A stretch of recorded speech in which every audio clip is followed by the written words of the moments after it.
It's time for shop talk, and yeah, you know the deal. Chillin' with the SmokeFellas, and yeah, we keep it real. Lucky, Lefty, Ben, and KDL. Sit down for lady talk with Smoke and Joe as well. Sit down and watch the shop talk. Sit down and come to shop talk. Go ahead, puff the cigars. If you ain't ready for us, come enjoy the shop talk.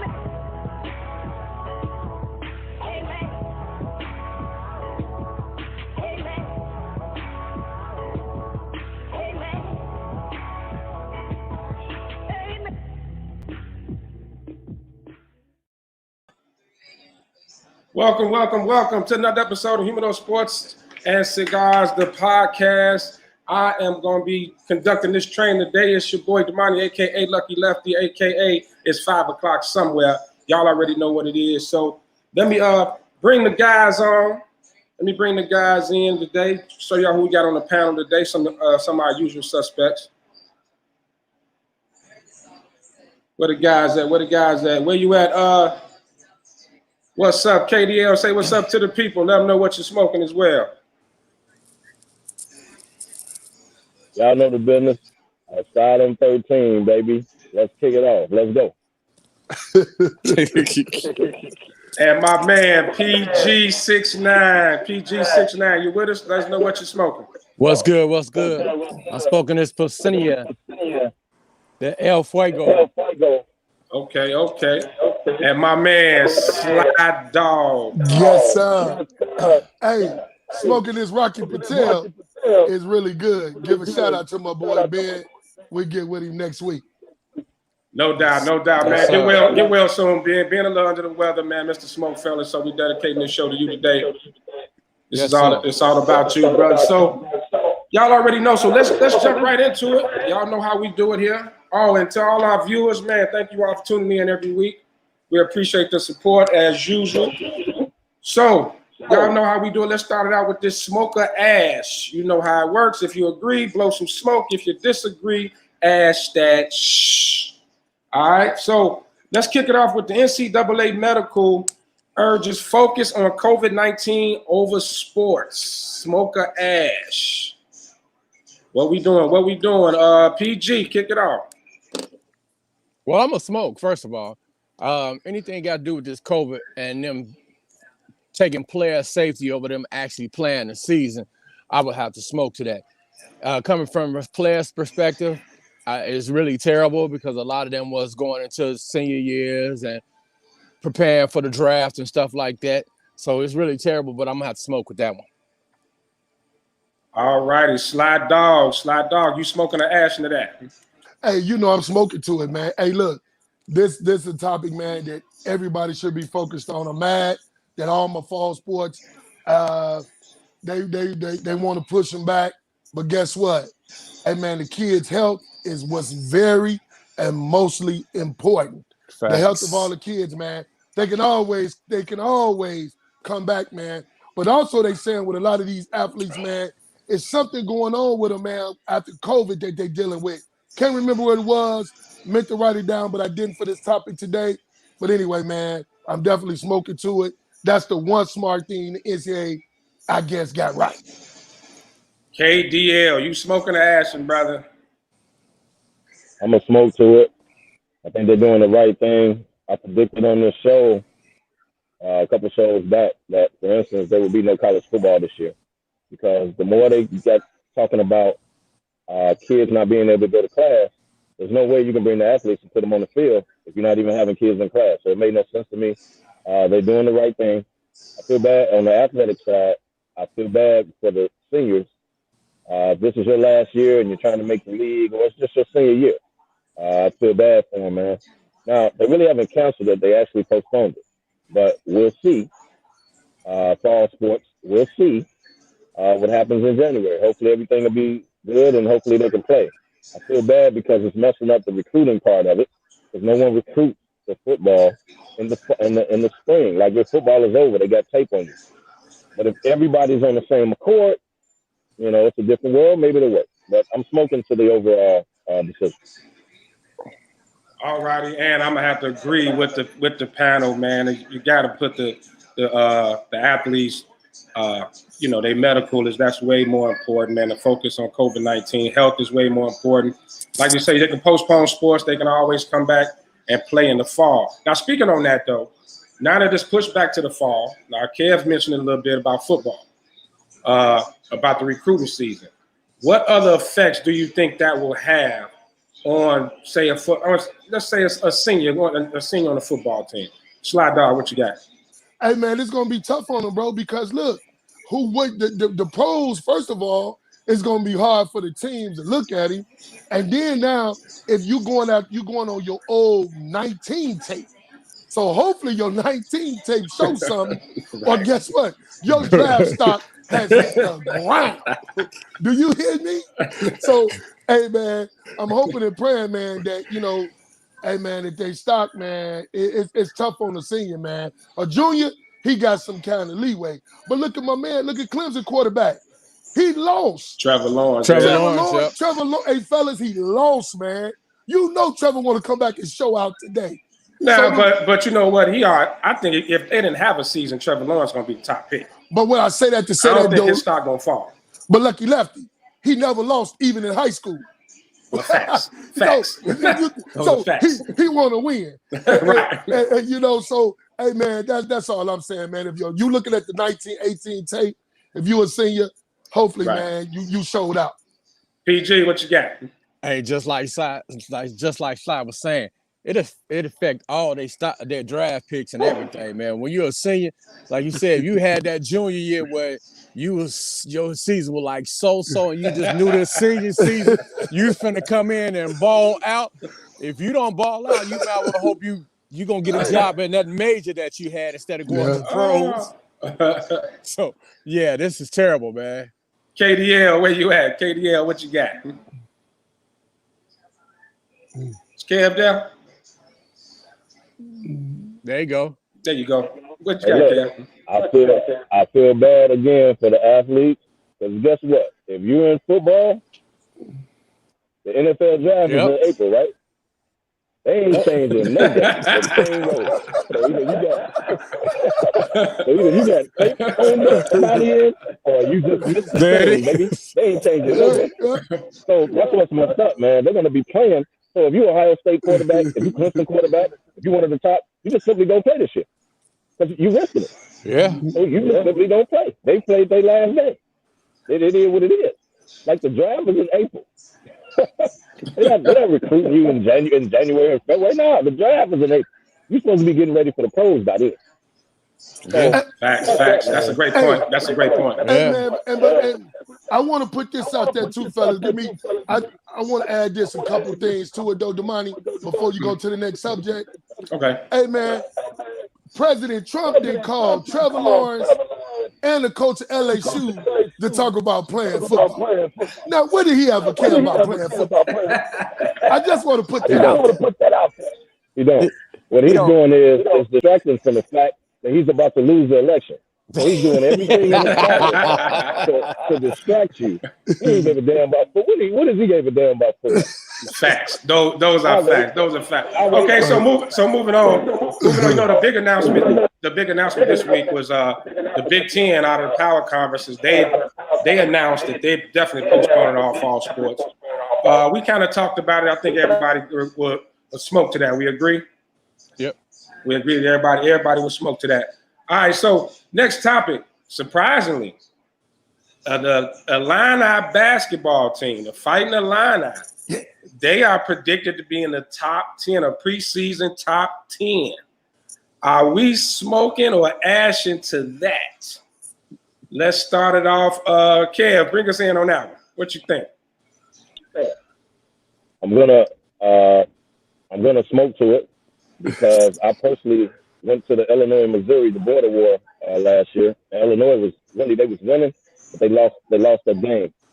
But I'm gonna tell you, they made a run towards the end of the year, and now that your boy is coming back, Damani, he took his name out the draft. I'm not gonna say his name, but he's coming back. He took his name out the draft. They still got number 11. I forgot his name.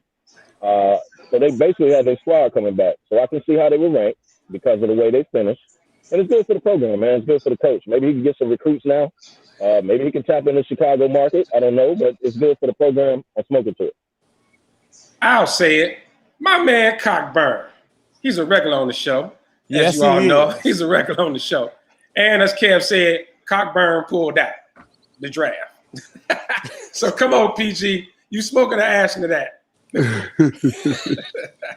I'm gonna smoke to it, man. Illinois had a really good season, like Kev said, at the end of the season. And they bringing almost everybody back. So it really depends on what kind of recruits they get during this. I don't even know if you call this off season, whatever this is called. Right. It depends on their recruiting, man. Hopefully, I'm with Kev. I'm hoping they can tap back into that Chicago market again, man. It'd be good to see some hometown boys going back downstate to play for our team. Dope. Slide Dog, what you got?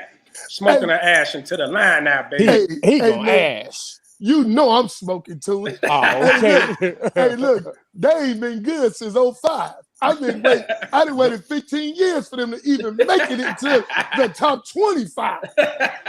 Man, so you know I'm smoking to it. It's been 15 years ago, man. Yeah. Yeah. Dang, that was wow. It's been 15 years ago since they even been relevant. Do you hear me? So with that being said, do you see the flying the line now coming back? They're coming back to prominence, right? Do we see them, becoming a major player in the Big Ten once again? Feeding off what's about to happen this season, going in as a top 10 team. If they have some success, tournament, however they can get it, do you see that carrying on, or is this a 1-2 year wonder thing? What you think? Come on, PG, what you got? No, I think it can carry. I think it can carry on. If they get that first 1 or 2 seasons under their belt, they get us some top prospects and build around that. I think they can be very relevant in the Big Ten. What's the Big Ten without finding the line now, bro? Wisconsin and Ohio State. Fact. Well, you got Michigan State. There's some programs on there. You know what? I meant Wisconsin and Michigan. Okay. Slide Dog. Did you see this? Do you see this being a long term? Is the line out back, baby? Well, let's pump the brakes now. I mean, we went from sugar to you know what in 05. So I gotta be real careful. But I'm gonna tell you something though. Chicago's still running it because you do got Juwan Howard, coach of Michigan, just in case his home team ain't gonna make it. But them Illinois, Michigan, man, rivals, we gotta see it, man. We miss them. I hope they do good, man. I know Juwan Howard, CBS on, gonna keep Michigan up. Yeah. Hey, man, Illinois, man, we got to see that rival again. I miss it. Definitely. Shout out to Big Nuke, man. Shout out to Juwan Howard. Kev, what you think? Is this a long term? Are we about to see a nice little run from U of I? What you got? I agree with Sly. Let's pump the brakes. Hold on. Now, I think it'll be a good run if they can get some recruits to keep it going, because eventually the top 2 players, which is the guard number 11 and your boy Cockburn, are going to leave. So when they leave, that's a whole new squad. So if they can keep it going as far as recruits and build off this, great. They'll make some noise. But you still have to go through Michigan. You still have to go through Michigan State. You still have to go through Ohio State. And you still have to go through Wisconsin. So basketball-wise, those are teams that's good every single year. They lose people, they gain people, they do it every year. So you have to, if you're going to build and get a program, you have to get recruits coming in right behind these guys and to keep it going. You got to be consistent. If they win, you got to be consistent.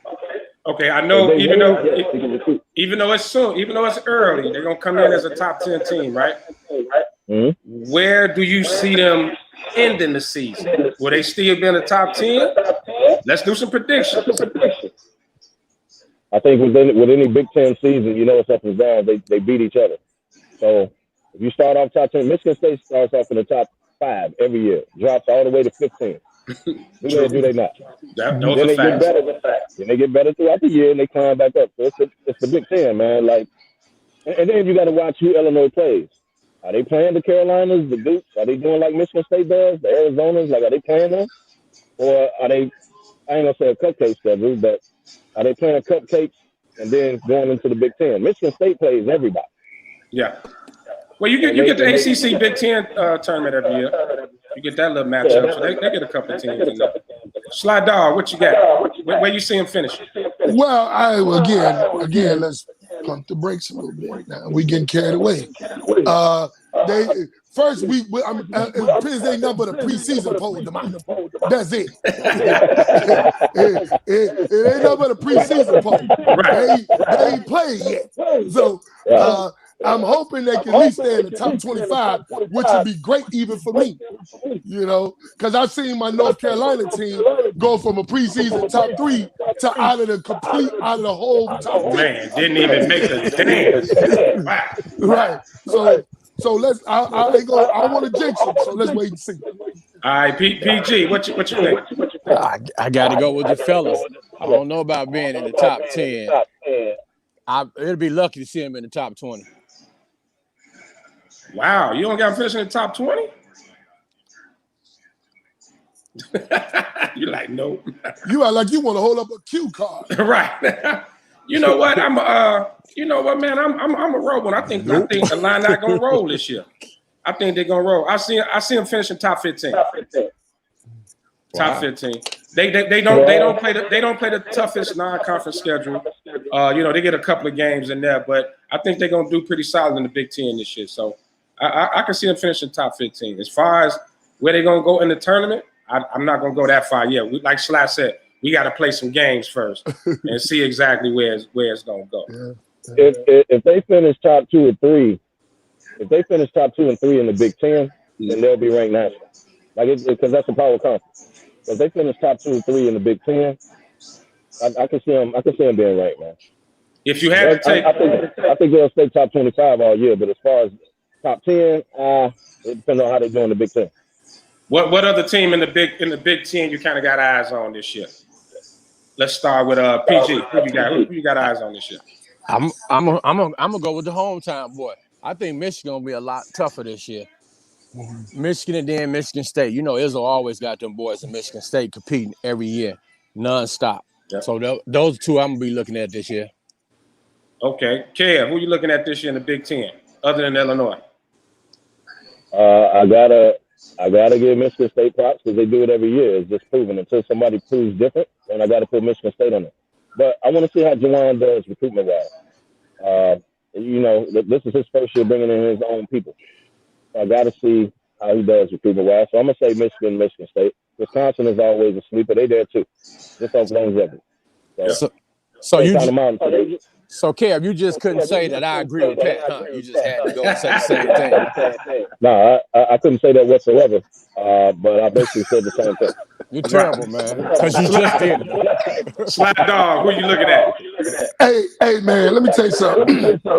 I don't know where Izzo go get these boys from because I ain't never heard of none one of them. But he'll find them in the backwoods of anybody's high school or YMCA, he get them to play. So you can't count out Izzo. You can't. Well, old boy retired from Wisconsin, so I like to see how they do now. But I got to give Nuke and I got to give Illinois, man. That we doubted the dude that they hired. He came in, he gets some young boys. So other than Illinois, is always Michigan State, and I'm gonna definitely say Michigan.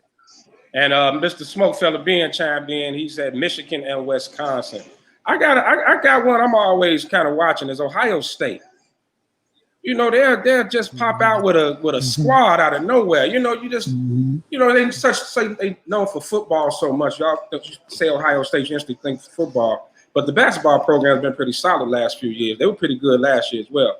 So I'm definitely watching Ohio State. I think we are looking out for Juwan, man. We all want him to do well. So of course we watching Michigan, man. We want, like we say, man, salute, want to see him do well. Shout out to Juwan Howard. So let's move on, guys. Let's get into some NFL news and notes. So NFL, we had a major announcement this week, and Sly told you it wasn't George Kittle's, it was Travis Kelce who got the contract.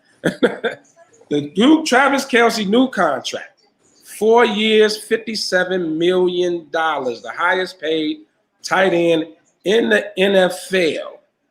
What are your thoughts on that? Sly, you kick it off for us. What's your thoughts on that? Well, first of all, Mr. Bernard Mills Sr., me and him had this debate.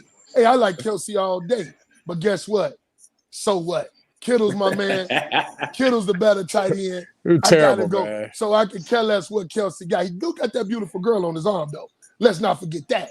Those are facts. But, hey, man, I like Kelsey, man. I'm glad he got his money. He deserved it. He been doing it for what I think about 7 years, the money you told me yesterday. Yeah. So, hey, man, I got to respect him, though, man. PG. This dude is 30 years old. He just got what? $14-15 million additional to the contract he had. Yep. What that 28 million guaranteed? Yep. I mean, shit, hell if I sign. I don't blame him for getting his money either. He the second best. It's kind of like a tie. Hey man, these squirrels is fighting, dude, on my fence. It's kind of like a tie between him and George Kittle. Kittle's a better blocker, but hey, get your money. Okay, Kittle hold on. We're gonna Oh, go into okay. that. We're gonna go into that. Kev, give me some what you think about the contract. And the fact we all had this debate before. Travis Kelce is the best tight end in football. Let's not mistake that. Get over it. Now, Kelce was played as a tight end. Yeah, just get over it. Moving on. Kelce, now watch this. The difference in the contracts was this. Kelce was paid as a tight end. Kittle was paid as a tight end / wide receiver, which is why his money was great. But Kelce was paid as a top tight end, period. Which means he's he's set it off for tight ends now. So if you're an upcoming tight end, the bar's been raised because of Travis Kelce. Kittle's contract was a little different, which is why he got more. He was paid different because they use him different. But if we're talking top tight end, Travis Kelce is your number one. That's why he got paid the way he did. He deserves it. Congrats. Say it one more time for me, Kev. And Mr. Smokefella chimed in 4 consecutive 1,000-yard seasons, which is amazing for a tight end. So you all kind of touched on it. I was going to bring it up. This is going to be part of the discussion. Travis Kelce or George Kittles? Now hold on before we do anything. Kelce last year's numbers: 97 receptions, 1,229 yards. Kittles 85 receptions, 1,053 yards. Now, before we just go off numbers, remember, San Fran was more of a running team. So for Kittles to get 1,000 yards with that offense, and we know who his quarterback was, Garoppolo, who a lot of people kind of dogged out. So, before we just go off the better numbers, you got to take that into consideration, man. That's pretty dope. Travis Kelce got he got that dude, Patrick Mahomes. They got a lot of weapons around him. Like Kittles was the dude as far as receiving for San Fran. So I'm gonna Kev already done pretty much told us who he picked. So I'm gonna let Sly respond. Who you got, Sly Dog? I mean, this is our question. I'm going to the dude from tight end U. You know I'm going with George. You know I'm going with Kittle all day.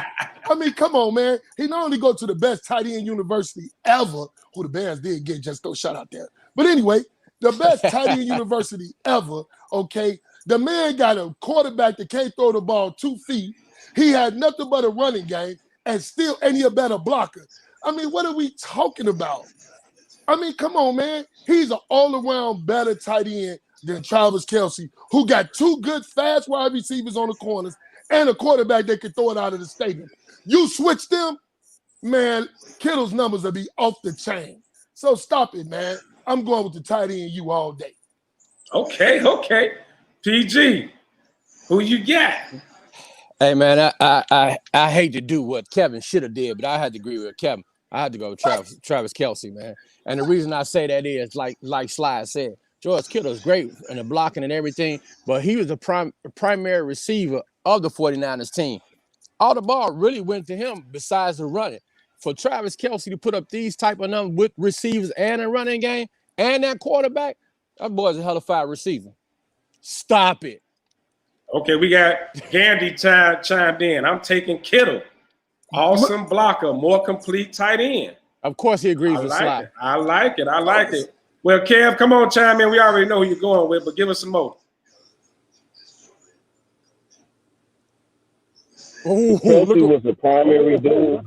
Do y'all think if Kelce was the primary dude, like Kittles is the primary dude in San Francisco, his numbers will be even greater. What are we talking about? Facts. Like, his numbers will be even greater. Facts. If he was a primary dude. Kittles is a wild. That's why he got paid more. You got to look at the contract. The reason why he got paid more is because he's used different. He's not only the tight end, hell, he's the wide receiver. So if Kelsey was the wide receiver and the tight end, if they didn't have Hill and all that, I get you. And right, if his numbers would be even greater. What are we talking about? All right, we got Mr. Smokefella being chimed in. San Fran couldn't throw the ball more than 10 yards. That's why he caught 1,200 yards, because it only went to him.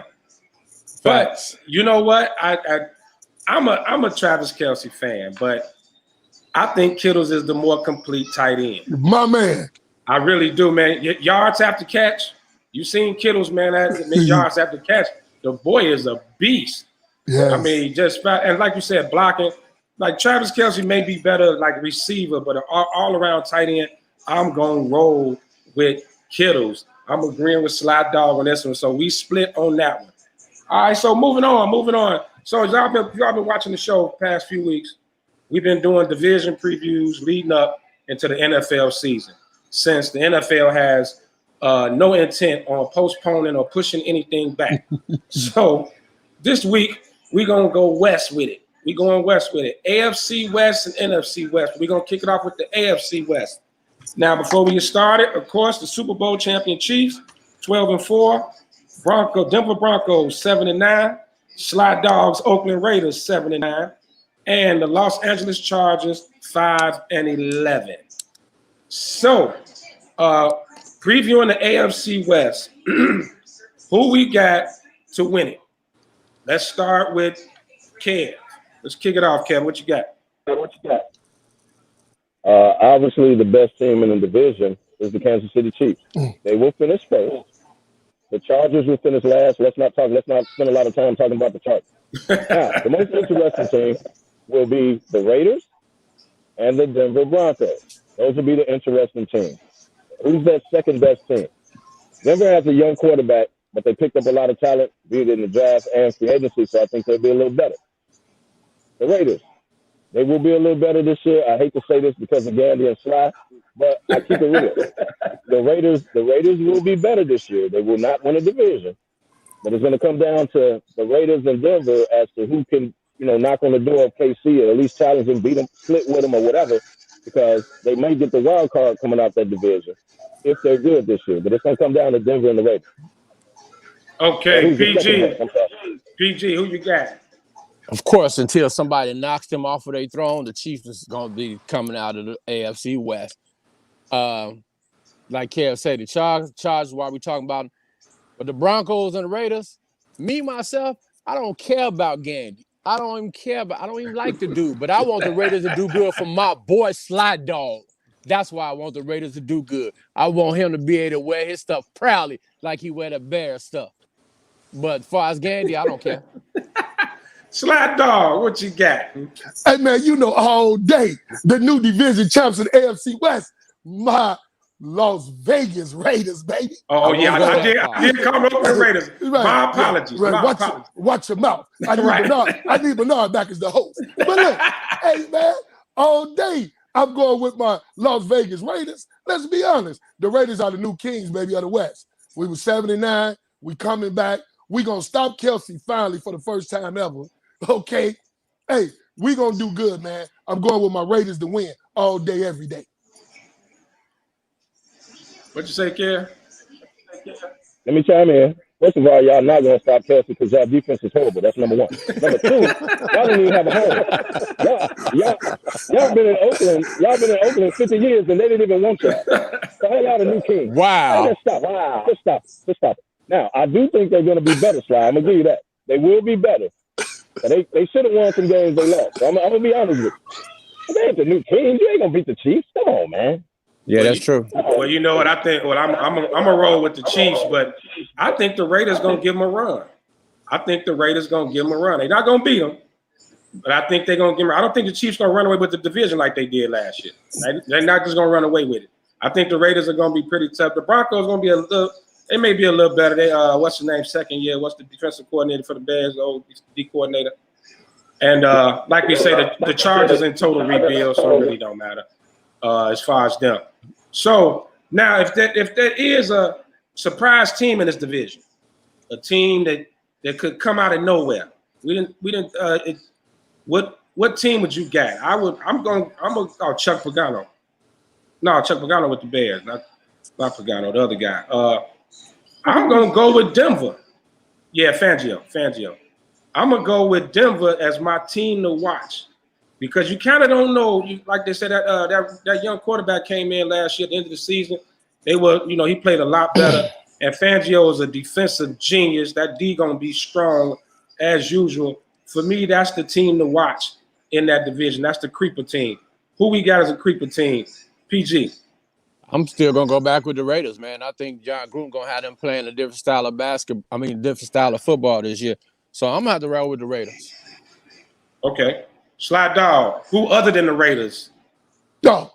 Who other than the Raiders? My surprise team is the Kansas City Chiefs, falling all the way to maybe next to last in the division. Oh man, you crazy, man. So crazy, that's my bold prediction because I can't stand them of 2020. Everything else failed in 2020. So why not just reach for the stars? Well, those are facts. Those are facts. Right. I'm reaching for the stars and the Raiders and the Chargers to be 1 and 2 in the division. I'm just saying. You reaching more for like the sun rather than the stars, buddy. Yeah, come on, respond to that. I know you got some words. Look at Kev. Hey, Sly, first of all, you should have been muted. Or even saying some dumb shit like that. But that's neither here nor there. Look, man, I told y'all it's going to be the Raiders or Denver is going to be the surprise team. They will not win a division. But I can see a 9-7 season. I can see, right up under the Chiefs. Chiefs go 11-5 or something like that. I can see, Chiefs ain't going to roll through the division. I agree with that.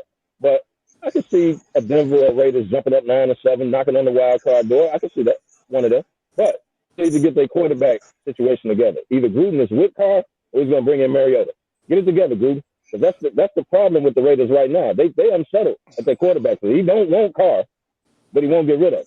So you bring in Mariota for a second stint, right? So they got to make a decision because the team, either he's our guy or he's our guy. What we doing? So the Raiders need to make a decision on their quarterback, man. But the Raiders and Broncos, one of them. Okay. Let's move on. Let's be staying out west with it. Let's go NFC West. This was possibly the best division in football last year. Probably over the last few years, they've been the best division. We got San Francisco 49ers, the Super Bowl runner-up, 13-3. The Seattle Seahawks, 11-5. The Rams, 9-7. And Arizona Cardinals, 5-10-1. So let's predict. Let's talk predictions. Let's start it off. Slide Dog. How you like the NFC West? Who you got coming out of there? Hey, man, as always, he might be my favorite player. I'm going to have to go with Russell Wilson and Seattle Seahawks. I love Kittles, but his quarterback is horrible. So I'm going to go with Seattle, man, as usual, to win the division, man. Hey, Russell Wilson, until somebody slow him down, he the best. To me, he in my top 3 quarterbacks. I'm going with Seattle Seahawks, baby. Okay. Kev, who you got? NFC West. Is Kev there? He there. Maybe is he muted? Maybe. Somebody unmute him. Kev, unmute yourself. Unmute yourself. All right, until we get Kev back, PG, who you got to do at NFC West? All right, I'm gonna go to Seahawks. I think they're gonna have a better season this year. As Sly said, until somebody can stop Russell Westbrook. Hold on, can y'all hear me? Yeah, you back now. And so somebody stop Russell Westbrook, he's gonna be on the road. I'm gonna reach for the stars. Russell Wilson, not Russell Wilson. I'm gonna reach for the stars like Sly did, and I'm gonna say the 49ers gonna be second to last in that division. They're gonna take a step back. Their running game is gonna take a major hit. Kittles will not be getting all those yards this year because Garoppolo is gonna have a bad season. Wow, come on, Kev. It's 2020. Baby. Follow that up. Hey, listen to me. I don't know if y'all watch football. I think Pat Mine is on basketball and not football, number 1. But number 2, I don't know if y'all been watching the NFL. I don't know if y'all been watching the NFL. The 49ers are going to be second to last. It's absolutely ridiculous. Now, I hate to do this. I'm going to agree with Scott. The Seattle Seahawks should have won the division last year. While you tripping? Yeah. They're going to win it this year. They showed up their defense. If Russell Wilson gets one more wide receiver, it's over with. The Seattle Seahawks, if you remember, should have won last year. Yeah. Let's think about that. I agree. They had the 49ers. The 49ers got off to that hot start. They had them, Yeah. They had them, man. So I'm going to go with Seattle this year. I think San Francisco finished second. I think the Arizona Cardinals finished third. If you go down the roster of the Arizona Cardinals, they've gotten better. Yeah. They got Hopkins. They got the dude out of Clemson, the defensive cat Simmons. They got better, man, under our eyes. People are asleep. But they're not good enough to beat Seattle or San Francisco. But they're going to finish third. They're going to upset some people all year. Watch. Okay. Hey, you know what? I'm a defensive guy, man. I'm going with San Fran. But it's going to be close. I think San Fran and Seattle are going to take it all the way down to the end. But I think San Fran will edge them out again. I think by one game this year, though, not two. By one game, I think San Fran will get them, man. I love San Fran's defense. And Garoppolo, I'm not as hard on Garoppolo as everybody else. You know, I know he had a bad – I mean, he's a game manager. Pretty much he is what he is. That's, you know, the coach uses him the way he does, doesn't let him do too much, don't let him turn the ball over. Tight running game and a strong defense is always a good thing. Hey, look. Hey, look. If you are the starting quarterback for the Super Bowl, and you are up in the second half, right? Right. Well, let's say a team makes a run, right? Couple 3 and outs. If your coach does not trust you to win the game, what does that tell you? Well, Kev, that's why we hard on him. The coach don't trust him. To Lucky Lefty's defense. I'm not saying he's terrible. He's good. He ain't that dude that they pumping him up to be. He's not. To Lucky Lefty's defense, if you think about it, he always ride with bump quarterbacks. He'll ride till the brakes fall off with the bum quarterback. The man a bum? Wow, that's strong. Now, come on now. You don't get to the Super Bowl with a bum quarterback. QB. The defense got them to the Super Bowl. Well, Damani, I hate to be the bearer of bad news. The 2006 Bears did just that. Well, yeah. I mean, that's true. Okay. I ain't gonna say Rex had a decent year that year. Now he sucked in the Super Bowl, but he had a decent year. He got replaced by the backup and then got his job back. But there's neither here there. Oh, he was hurt. He didn't get replaced. But he was hurt. He was hurt. He didn't get replaced. So who would be? Kev kind of touched on it, talking about the Arizona Cardinals. So I want to ask Slime PG, who's going to be that sleeper team in the NFC West? We've been talking about San Fran and Seattle. What y'all think about the other two? Who's the sleeper team, the team that could make some noise, cause some problems? I'm gonna go with the Rams, man. Y'all act like the Rams just won in the Super Bowl a couple years. Yeah, they fell off. Yeah, they traded some pieces. Yeah, they was over the cap. But I think, man, they got a good young man coach over there. He trying to figure it out with what he got. I think the Rams gonna come back to prominence. I'm gonna still pick Seattle, but I think, of course, Arizona gonna be where they usually are in last place. I'm gonna pick the Rams, man, to at least fight for second place. Okay. PG, what you got? I would say the Rams too, because the Rams still got a hell of a defense, and that boy Donaldson still is unstoppable. Yes. So those are facts. Those are definitely facts. Yeah, it's facts. Now you know what? That's a tough one because I think I think Arizona's gonna be much improved, and they got D Hop over there, man. That Kyler Murray got a weapon. He got a straight up weapon, man. And that was it. David Johnson that gave up. Nothing. They got Hop for a steal. So I really like Arizona. I like the draft picks. That's a young up and coming team. So I got a question. We've been talking. Hold on, Kev. We've been talking about since we're in the NFC West. The heavy rumor out there is Antonio Brown. The Seahawks are interested in Antonio Brown. Would that be a good look? Kev, come on with it. That's the reason I picked Seattle, because by the end of the year, Antonio Brown got to sit out, 6 games, 8 games? Eight. Okay, you got to sit out 8 games. That's half the season. By the middle of the season, because I think that's the only locker room he can go to and be good, is the Seattle Seahawks locker room. It's a veteran locker room. As soon as he run off at the mouth, they'll get rid of him. Ain't no big deal. If they can handle Lynch, then they can handle him. So by the end of the year, mid-year, you're going to get Antonio Brown. That's all Russell Wilson needs is another wide receiver. They got the defense. He's doing it by himself anyway. You give him Antonio Brown, it's over with. So that's one of the reasons I picked Seattle, because I anticipate Antonio Brown being on that team before the year is out. Slide dog, Antonio Brown, AB to the Seattle. What you think? Well, first of all, Kev, I think you're a little high. There's a difference between eating Skittles and cussing your baby mama out in the front of the police. So, I mean, it's just my opinion. But, you know, other than that, yeah, I think if AB get his head on straight and take his meds like he should, see some counseling, yeah, Russell Wilson can handle him. I mean, he did handle my man. So, yeah, I think, man, but they don't need him. I think Russell Wilson don't get enough credit for making things happen with hardly nobody. Yeah. I mean, man, he had offensive line since he left Wisconsin. Okay, so those are facts, right? So, hey, man, they don't need him. He just will be another piece. But I'm with you, Damani. I'll take Seattle because I can't get agree with Ken. Right, it'll be good. PG, he gotta get another receiver though. Come on now. Well, we touched on this last week. I think that's the only team that he would go to and probably fit because of the veteran leadership and Pete Carroll as coach. Pete Carroll seems to have a way of working with these wily veterans to get them to want to play for the same goal of winning a chip. So I would say that would be the only place for him to be able to go. He'll be a great addition, though.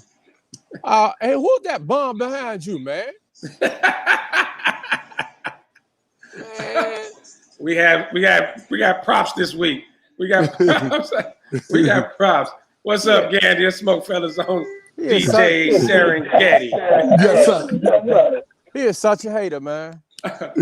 So I was listening to a few shows this week, and my man Colin Cowherd brought up a great point, because now we heard the interview with Russell Wilson. I think it was yesterday, before yesterday, when he kind of went at Pete Carroll with the, kind of managing the game. He made the comment of it would be nice to not play from behind, which is kind of a jab at Pete Carroll.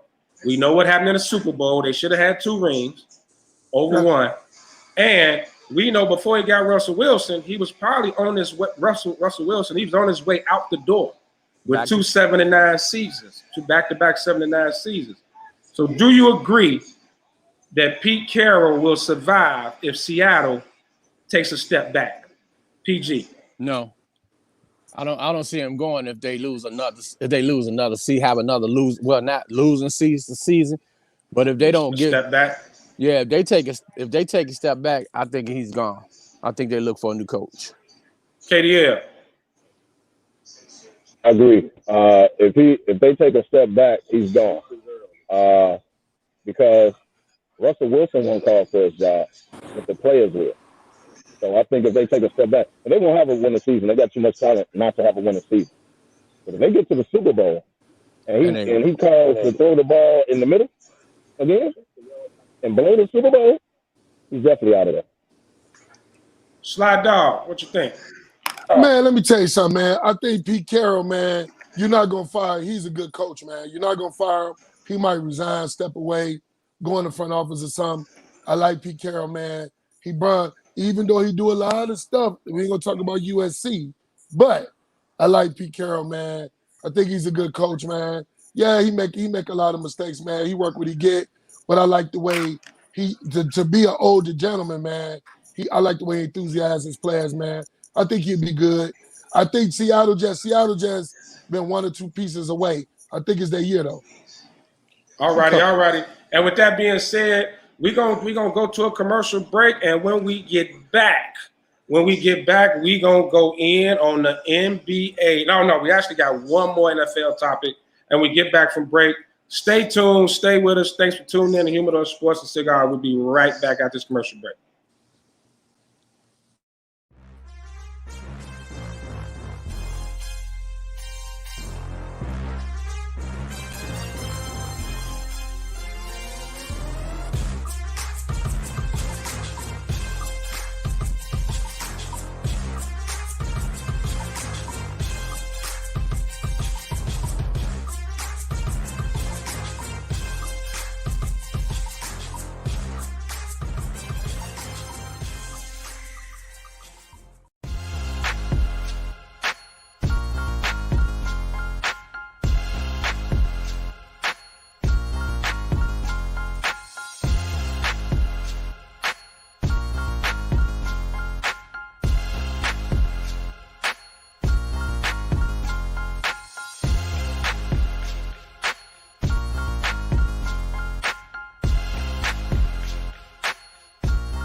And welcome back. Welcome back. Thanks for staying with us here on Humidor Sports and Cigars podcast.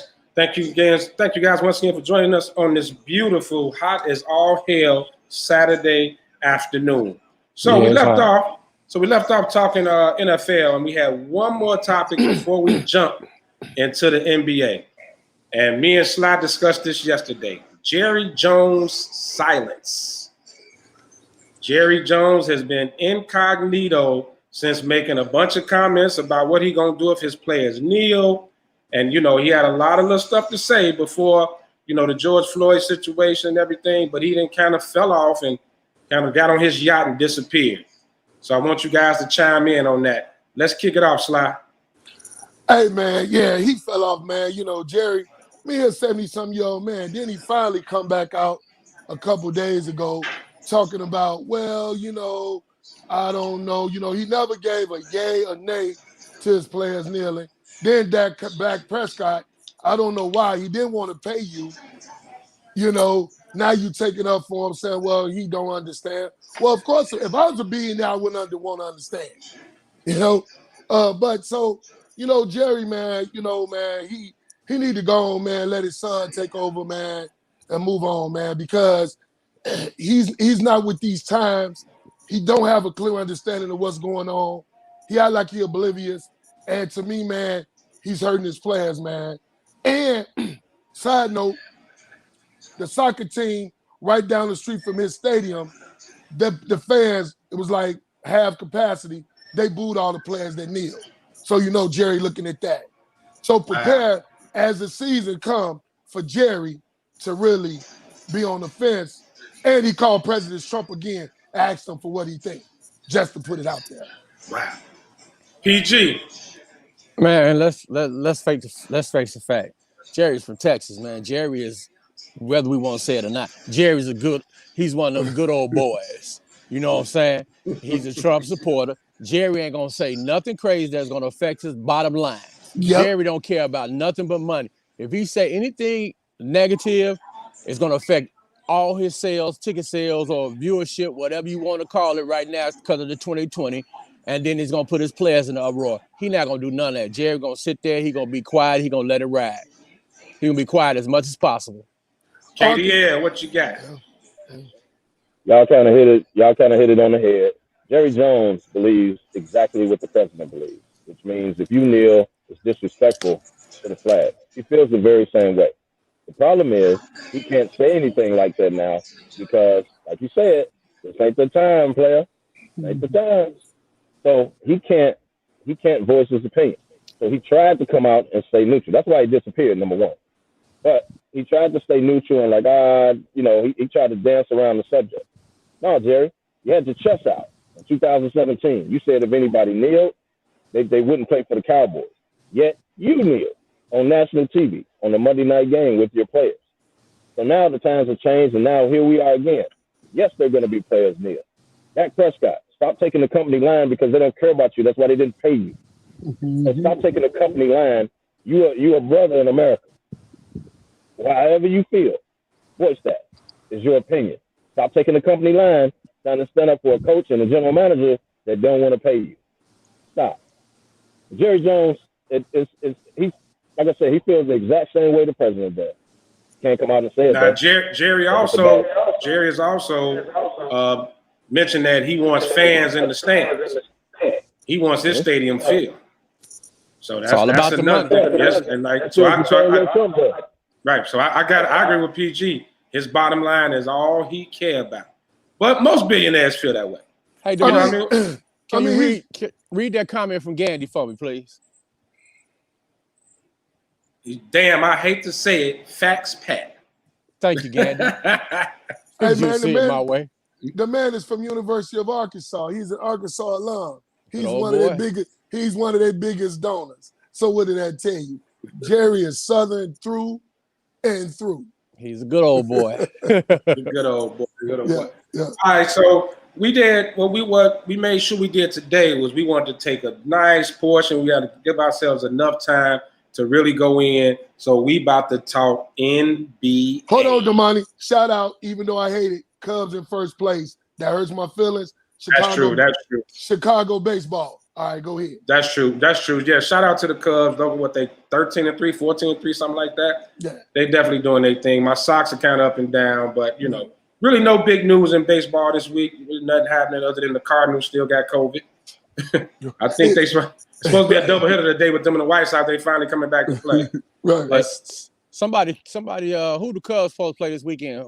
A player on their team got the COVID. Whoever the Cubs supposed to play, they postponed the game. Oh, did it? Okay. Breaking news from PG. Right.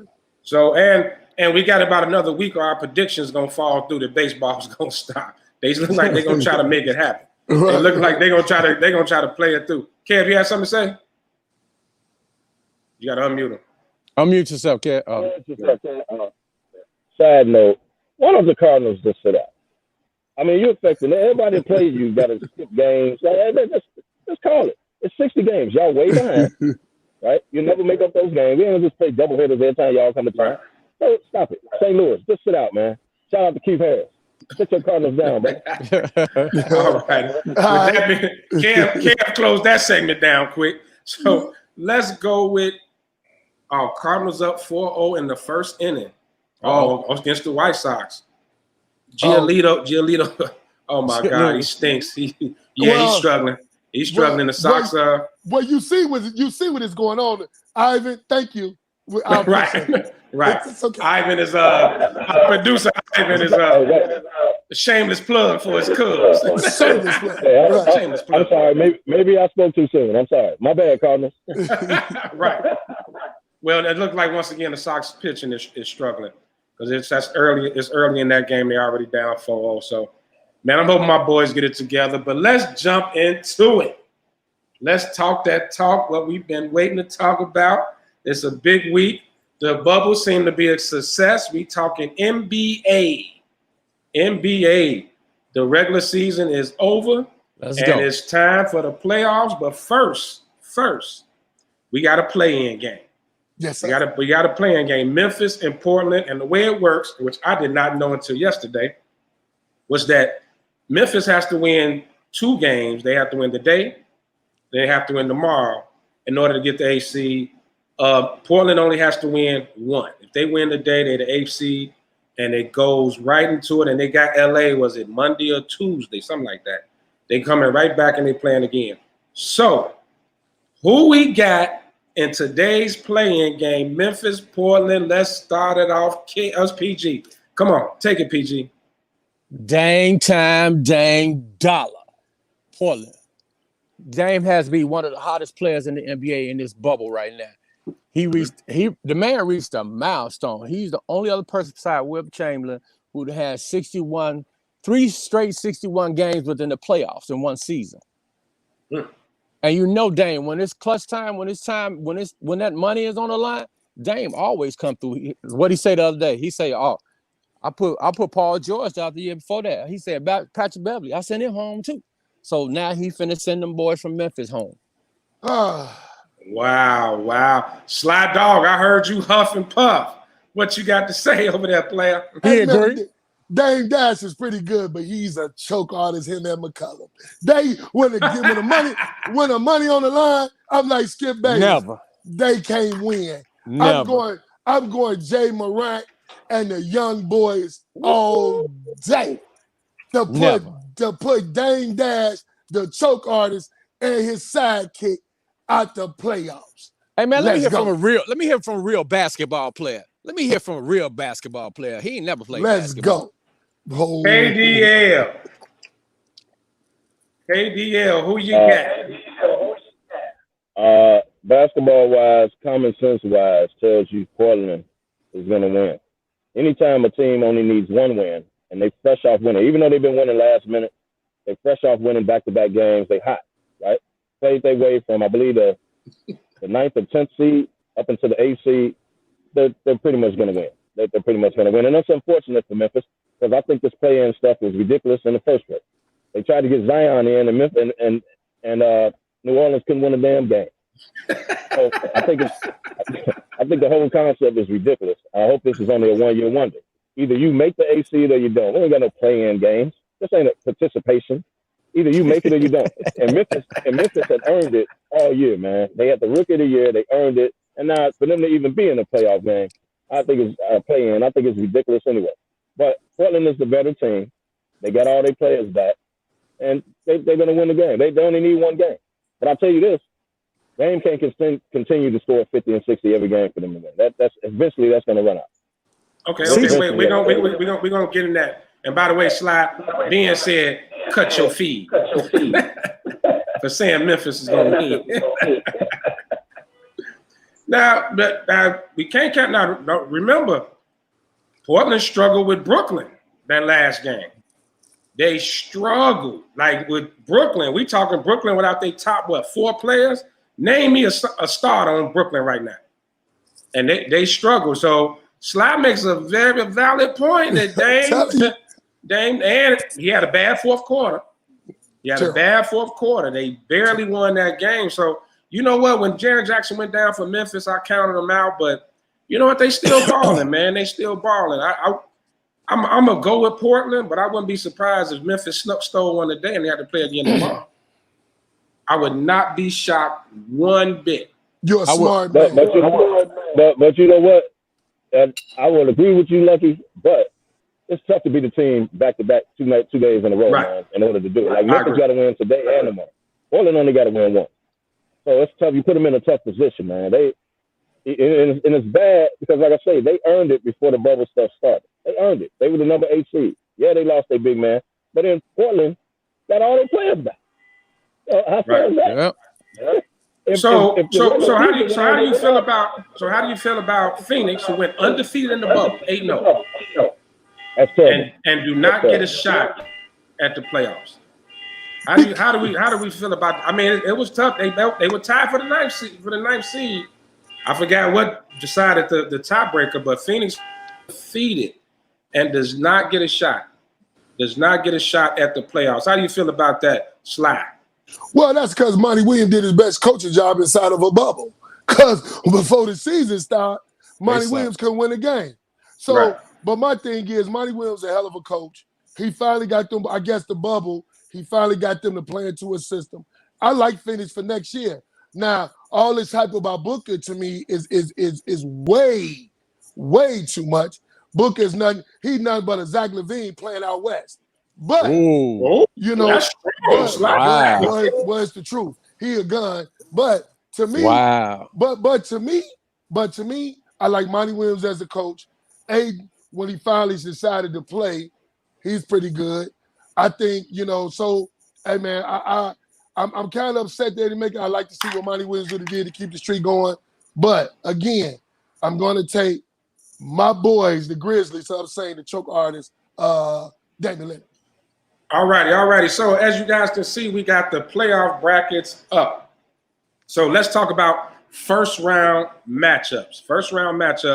So let's start in the East because we know we're gonna go in on the West. There's some interesting matchups in the East.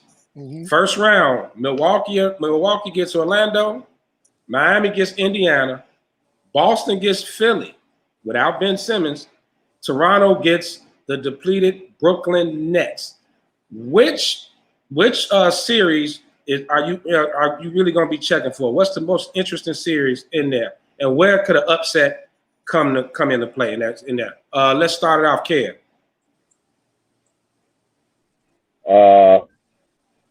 I'm gonna say, well, first of all, let me.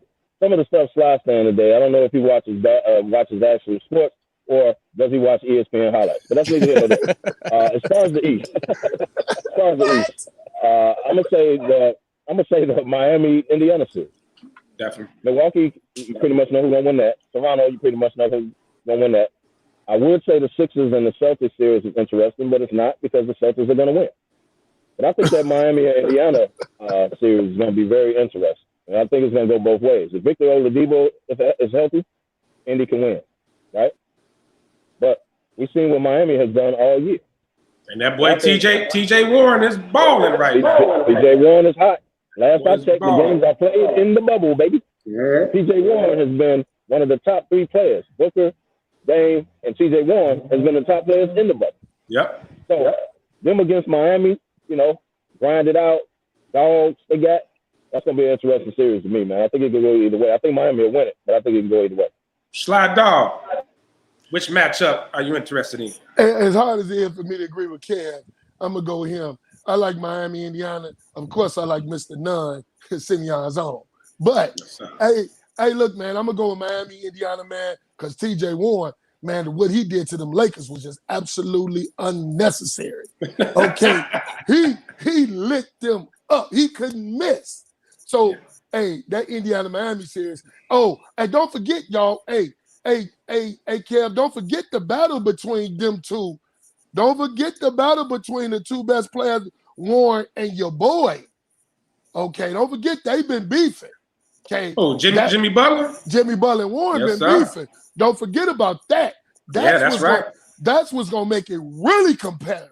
Yeah. So I'm gonna go with that. But of course, as Kev said, he opened his mouth too soon. I'm gonna take Philly hurt to be Boston as my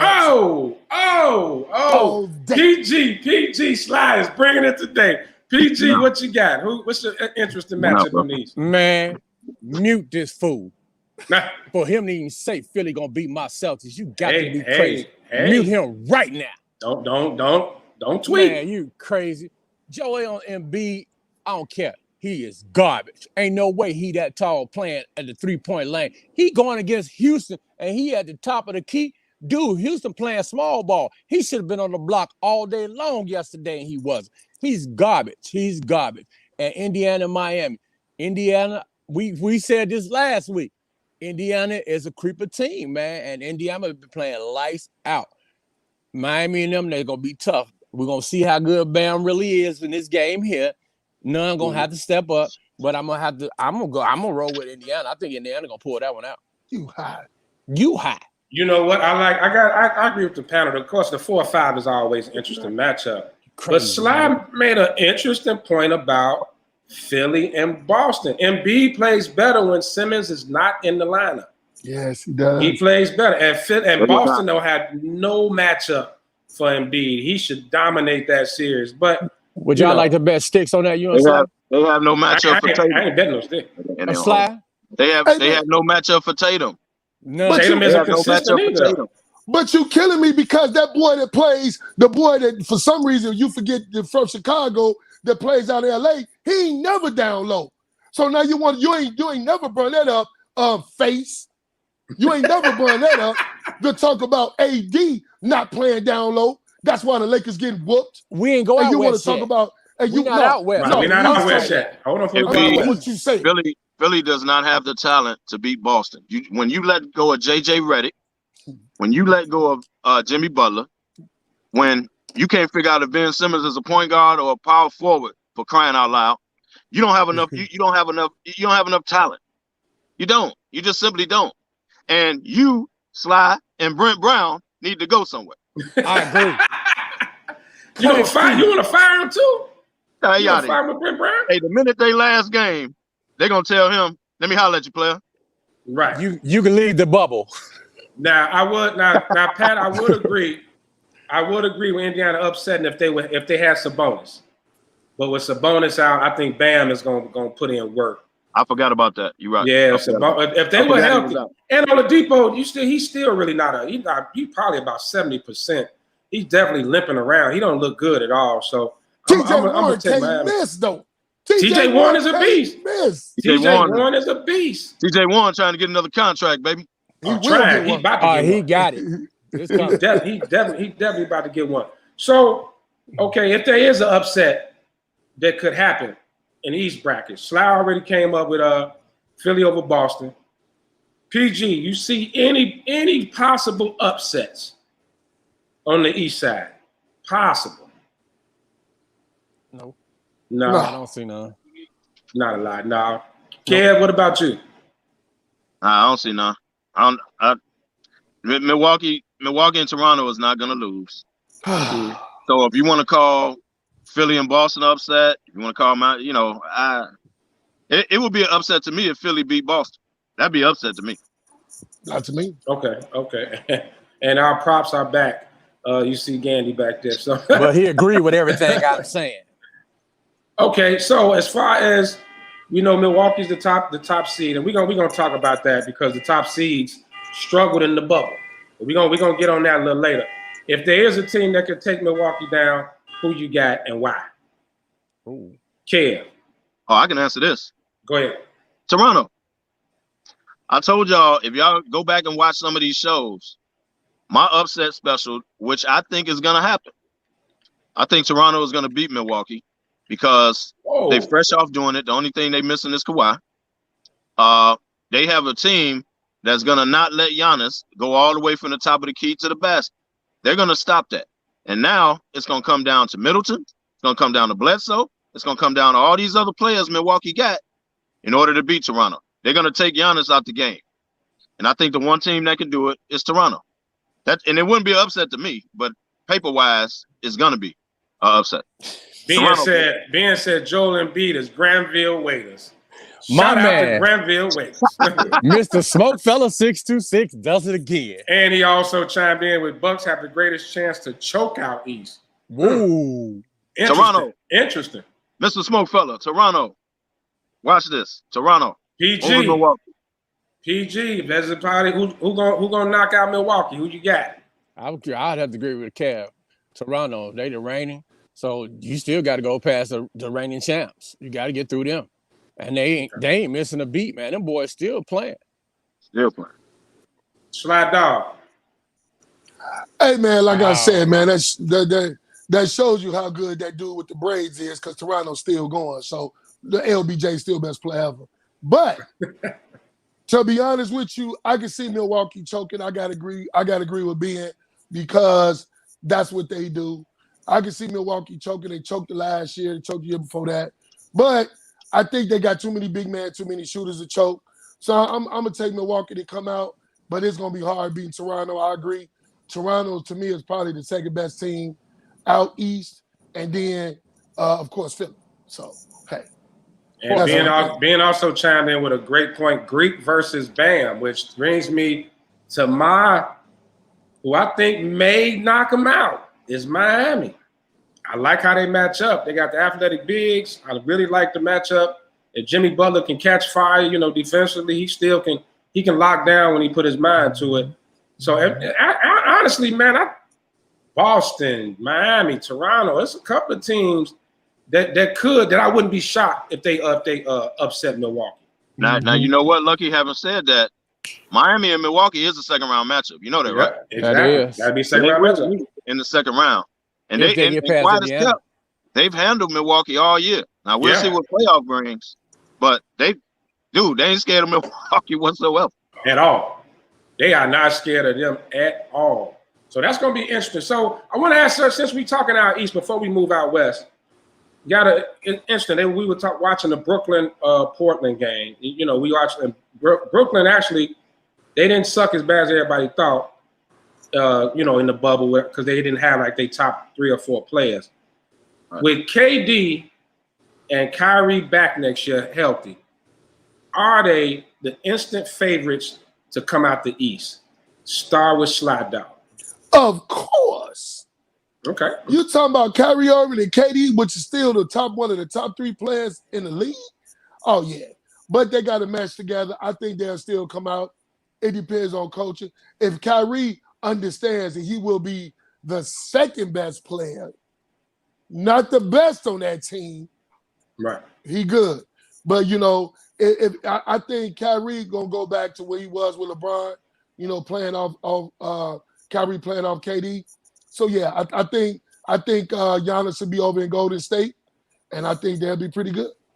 Yeah. Oh, we got breaking news. Breaking news. The New Orleans Pelicans have fired Alvin Gentry. Oh, well, I knew that was coming. Right here on Humidor Sports and Cigars podcast. The Pelicans have fired Alvin Gentry. Hey, y'all, did I not say that team was not responding to him, and they basically went in the bubble and did nothing, and there was nothing he could do about it. They were not responding to him. I don't know if they wanted him fired. I don't know if they totally tuned him out, but they were not. This is not shocking whatsoever because they did not respond to that dude, man. They did not respond to him. They did not. That is interesting. PG, talk about it real quick. Okay. I have to agree with Kevin. I also think what played into that was some of that minute management when it came to Zion on a couple of those games. He made some bad decisions with Zion not playing him on a couple of them games that they should have won, and that cost them the game. So I think that's what it came down to. Slide Dog, what you got? I like Alvin Gentry. He's a good offensive mind, man. But that young Pelicans team, they young boys. They just didn't respond to him, man. I think Alvin Gentry, man, how he did with Golden State, more older veteran players after they fired Mark Jackson, and how he developed that offense, I think that was pretty good, man. But I think Alvin Gentry need a more veteran team, man. And I hate to see the brother get fired, man. And he wouldn't. And to be honest with you, though, he wouldn't have been there if Monty Williams, that tragic story when it happened with him, Monty Williams to me would have still been the coach of the New Orleans Pelicans, man. But hey, all right. I hate to see it go. And Ben chimed in, the team is trash, period. Kev, you had something else? You had something else to add? I was gonna say on the Nets, man. If KD and Kyrie does not come back gunning, then the Nets will be one of the favorites. And the reason I say that is Dinwiddie, DeAndre Jordan, the shooter Harris, and LeVert can ball. And they balling right now without them, right? They're a team. And they did pretty good last without them. They can't come in getting numbers and pushing them out the way. They got to gel with those guys and realize they need those guys to help them win. So if they come in with team chemistry and they kick it to LeVert and they let Dinwiddie do his thing, then they'll be favorable. Yeah, they'll be one of the favorites. If they come in gunning, Kyrie and KD, if they come in gunning and phase out the rest of the team that's been balling the last 2 years without them, they won't be the favorites. Okay, before we continue with Brooklyn, though, I got a question. Staying on the breaking news that we got with the Gentry firing, do you think Zion played a big part in his firing? Because I somewhat agree with Ben. I think the way the team is put together is horrible. Lonzo Ball, to me, is a true point guard. Him spotting up in the corner, waiting to shoot that whack-ass three-pointer that he does, just not his game. Brandon Ingram is a black hole. He get the ball. He don't pass it all. Drew Holiday, he's the veteran, but, Drew has always been a tweener between a point guard, shooting guard, right? He's not a true point guard, right? So I think the team was put together, was poorly constructed. But do we think Zion, because he was upset with the minute restrictions and some few other things, do you think Zion played a part in getting him fired? Slide. Yeah, I believe so. I believe Zion didn't like his coaching style. I don't think Zion liked the way he was being used. I think Alonzo Ball, I wouldn't care if he was in the gym empty with the net the size of the ocean. He'll still miss. You pass it to my man, he a black hole. I think you got to give my man, the new GM of the Pelican Hornets, some time to get this team. Redick showed up and showed out. Yeah. But Redick was an idiot for moving to that team. He should have stayed in Philly. He knew that was a young team, but he took the money, and ran. So the whole team was constructed messed up. I agree with you. I think Zion had a lot to do with it. His mama took $400,000, so why would you not believe it? Wow. So yeah. Well, you love Alvin folks, don't you? Man, don't you? KDL, you had something you wanted to jump in on? I don't think he did. I think they ran it by him because they had to, because he's a franchise player, and it probably didn't make a difference to him. He probably was like, I love him, he's my coach, but y'all do what y'all had to do. I think he probably gave that attitude. His minutes restrictions was not on Gentry. That was above Gentry's head. That's the general manager did that. That's not Gentry's fault. His minute restrictions. So I don't think Zion played a big role. I really don't. I think they had to run it by him, or they might have said, this is what we're about to do. We just letting you know. They might have did that. So I don't think he got him fired. I wouldn't say that, man. And like I said, Zion knows that minute restrictions well above Gentry's head. Because remember, Gentry is like, I got to keep my job. Remember? Right. So that's way above his head. Okay, PG. Had nothing to do with that, man. PG, what you think? Playing basketball, I saw the team wasn't responsible. I'm gonna have to agree with both of these guys. What Sly said, I think he had some input in it. I don't think it led to that. But what Kevin was saying with the management, the time management, I agree that's above Gentry's head. But Gentry, as being the coach, needs to manage where he's going to put Zion in and still do his minute management. I think he missed. I think he missed the point on that. He did drop the ball there. He definitely dropped the ball. So with that being said, right? So one last thing before we get back to the Brooklyn Nets. We saw what Mark Jackson did with a young Golden State team. Would this be an ideal spot for Mark Jackson? Sly, you shaking your head no, so start us off. No, I think Mark Jackson too much of a veteran coach to deal with all them guys there. I think to me, you know, and I'm just putting it out there, Gentry should be a good candidate for the Bulls, but I don't know. I was thinking we're gonna get to that. Let's not talk about the Bulls. We're gonna get all right, but anyway, no, I don't think Mark Jackson want to go there, man.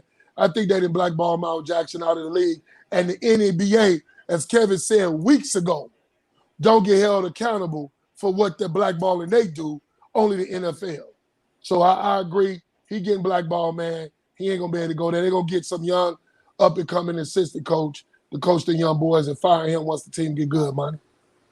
Okay, and being chimed in also, Lefty, you're right. The team is poorly constructed, plus Zion needs to get himself into shape. Agreed. Definitely needs to get into shape. So who didn't get a chance to chime in? PG, did you chime in on Zion? I chime in on Zion. Yeah, I chime in. Okay. All right. So real quick, we got. Well, we talking about Mark Jackson. You think Mark Jackson will be a good fit over here in New Orleans? Good young team. There's some talent there. They need to tweak some things. They definitely probably need to move Lonzo. Either let him play point or trade him. Like you can't make him a spot up shooter. So what do you think about possibly Mark Jackson to New Orleans? I had to disagree with Sly. I believe he is blackballed, but if he wasn't blackballed, he was able to take a job. I think he'd be a good fit for them because Mark Jackson has a brilliant mind. He can develop these guys. I think they will listen to him because he's been around and he knows what he's talking about. The point guard situation, I think he can get that in order real quick because that's what he was, point guard, true point guard. So I think it'd be a good fit, but like Sly said, he might just stay in the booth and get that money from the announcer. Well, if there's any time to not be blackballed as a black man, it's now. This is true. He could play the race car right now and come up. So come on, Cam, bring us home. I agree with that, but I think he's blackballed. Unfortunately, I think he's blackballed because if he didn't get hired by the New York Knicks or the Brooklyn Nets, his hometown, he's blackballed. And unfortunately, like Sly said, no one is making a big deal out of this. We just walking over it like it's not happening. How's this man's name? You know, his name comes up here and there. Right. Why is he not even considered? Why is he not getting interviews? There's a reason for that. But would he be a good fit with New Orleans? Would he be a good coach? No. And why not? He won't be with New Orleans because, like you said, the team is poorly constructed. Quiet as kept. Y'all ready for this? I think he should come to Chicago. Hold on, wait. Let's not talk about the Bulls yet. We're gonna talk about them in a minute. Oh, okay. We're gonna talk about them on the back end. He needs a young team, man. He doesn't need a team that a couple of their players gonna be gone in a minute. His focus wouldn't be on Zion. Like he's a point guard. He's a guard-oriented coach. So I don't think he'll fit New Orleans. Okay, great point. So PG, did you get to chime in on the Brooklyn thing with KD and Kyrie back? Would they instantly become the favorites in the East over Milwaukee, Toronto, and everybody with KD and Kyrie back? Let's jump back on that. Back to what Kev was saying. If they come back and share the ball and play as a team and the chemistry as well, they will be one of the top players. Top teams in the East. But would they be the favorite? I'm not gonna say they're gonna be your favorite. First of all, because number one, they're gonna have a coaching issue because them boys do not want to play with Jack. They don't want Jack Vaughn. They don't want Jack Vaughn. And Jack Vaughn is actually a damn good coach. He's a damn good coach. But their mentality, I don't think they're gonna gel well with him. So they're gonna wind up having another coach. If not at the beginning of the season, somewhere into the season, they're gonna have a new coach. I would love to know what's their issue with Jack Vaughn, man. That dude is. Man, he didn't. I mean, like they say, they haven't had an alpha in years, man. He didn't got them to the playoffs 2 years straight, and they're a tough team. They play hard for that guy. I've really been interested to know what Kyrie and KD's problem is with Jack Vaughn. That's very interesting. They divas. They want to pick their coach. They But both they coming off champions. they haven't even played for the man yet. That's the thing. Hey, I man, don't get. They haven't even they're played for making the a man. lot of money. They both have rings. They can say they both have rings and they divas. They want to pick their coach. So they either want Mark Jackson or Tyrone Lue. They want somebody, that, hey, man, they don't know Jack Vaughn. I feel you. I feel you that. Don't be shocked if Tyrone Lue go there either. I agree with you. Hey, Kev, I totally agree with, even though I'd rather jump off this balcony, but I do agree with you. I agree with you, man. You better jump off the balcony and agree with Kev. Yeah, I'm almost running out there with my headphones in. But well, I wish you would do it. Well, hold on. So, Ben chimed in. He said, no, they will not be the favorites. 2 Robins and no Batman. Whoa. Ben is calling Kyrie and KD Robins. wow. They are not Batman. He might be on. Do we agree with Mr. Smokefella? Wow. No. Okay. Hold on. Come on, Kevin. Hold on, y'all. Real quick. Okay, go ahead, Kev. Go ahead. Who's the alpha? Who's the man? And then who's Batman? Who's Robin on that? I'll wait. Hey, man. We ain't got a point. I'll wait. We know who Batman is. The problem is Robin's not going to play his part. We all know KD is the Batman. And he's the best. Kyrie, he's the best player. Man, that's KD's but he was the best player in team. OKC. Was he Batman? He was Batman, but the other dude didn't want to play Robin. He wanted to play Batman too. Is he gonna have the same problem in Brooklyn with Kyrie? It's a possibility, yes. Yeah. Man, Kyrie can't be the best player on your team and win a championship. He just simply cannot. He got to have another superstar with him. Man, y'all so out of pocket. Come on, Sly. Bring it. Y'all so out of pocket, man. KD is Batman all day. Robin is Kyrie. Come on, man. Stop that, man. KD is the man that's gonna spot up and get you 30 a night. KD will get Kyrie will get you 20. Stop, man. We're not saying who the best player is. We're not talking about the best player. Is Kyrie gonna play his part? As far as attitude, give me KD all day. He the Batman. But Sly, I agree with you. You're looking at it as who's the best player. I'm not. KD was technically the best player on Golden State, but he wasn't the alpha. Steph was the alpha. So you gotta, you know what I mean? So within two, who is really the alpha? That's a good point. Who's really the alpha? Or who's gonna take the Robin role in that? That's the problem. Kyrie not going to take the role. He needs to take the role because he is a Robin when you look at it, but he's not going to do it. He never does. And when he tried, it was a failed mission in Boston. So before we move to the West, I got a question. If KD does not win in Brooklyn, does it diminish his rings in Golden State? I'm gonna start with Sly. Good question, host. You need to host every week. Hey, you know what, man? You know what? Come on, man. Shout out to Ben. You took a shot at my man. Hey, wait. What? Oh, we lost him. There you go. He back. They cut his feed, man. Hey, cut my feed. Hey, you know what? No, seriously though, man. You right, man. It's gonna be hard. I don't think it diminished him because he was a series MVP, Damani. Okay. Lefty, he was MVP, I think, both years. But no, man, it won't diminish him to me. The way he did it, I never agreed with. But him winning, I can't take it from him because he showed up and showed out. So, no, not to me. Okay, PG. Wait. I don't think it's going to diminish it, man, at all. He needs to win to solidify it a little bit more. But did you just say you don't agree with how he did it and your boy did it the same way? Did you just say that? Did he just say that, KDL? You got a point, Pat. I wanted to make sure I heard that. His boy did it 3 times. Mr. LBJ. His boy is the reason why everybody else is doing it. Facts. But that's neither here nor there. What are we talking about? I don't have any comeback for that. Only thing I'm going to say is, because we're not talking about LeBron right now, is that KD, it doesn't diminish it, okay? Now, what you got to say about that, Kevin Lowder? It does not diminish it. I agree with that. A championship is a championship. We can stop with all this asterisks and diminish here because we can stop all that. When you go out and win a championship, you've earned it, regardless who team you on or whatever. So we can stop with all the asterisks. But LBJ is the king of this, and because of him, everyone else is doing it. I just want that to be stated for the record. Facts, Kev. Good point. Where'd the host go? Okay, well, I guess we stepping up. Moving on. Hey, look here. All right, guys, I'm back. Sorry he's back. Yeah, Yeah. We got you. Oh, wait, got the wrong headphones in. Hold on. Well, he was the host. Hold on. Jump back on. Hold on. We need Ben back. Can y'all hear me? Sorry about that. I don't know what the hell happened. Hey, look. My laptop went out on me. Hey, so I'm back. So wait, I didn't get to hear the back end. We talking about KD if he don't win in Brooklyn, what would that diminish what he accomplished in Golden State? No, we agreed it wouldn't. We all agreed.